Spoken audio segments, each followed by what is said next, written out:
Hello guys, panibagong araw, panibagong ulam nga niluto ko ngayon.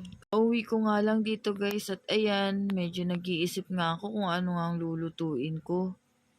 At habang nagpapahinga, ayan, nagsaing na nga rin pala ako. Iniisip ko kung anong gagawin ko nga palang luto dito sa binili kong isda. Galunggo nga pala ito guys. At ang ending, piprituhin ko na nga lang pala ito guys. Eh, naghanda na ako ng kawali dito at binuksan ko na rin yung kalan. Naalala ko, meron nga pala akong natirang pipino dito sa ref. Ayan, kinuha ko na siya.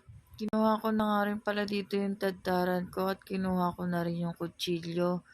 Meron nga pala ako isang pirasong kamatis at kalahating sibuyas. Ayan, mainit na yung mantika ko. Ilalagay ko na yung isda.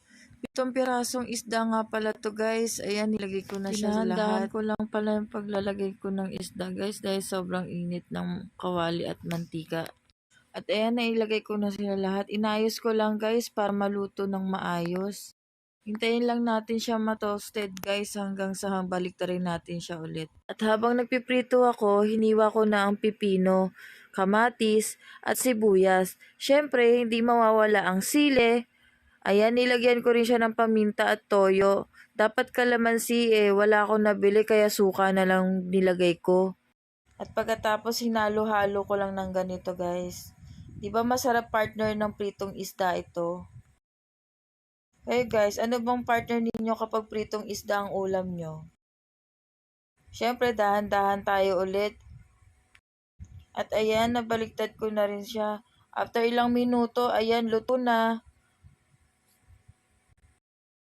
Dahan-dahan ko nga rin pala siya nilagay sa plato guys dahil sobrang init. At ayan, luto na ang aming ulam. Thank you for watching. Enjoy!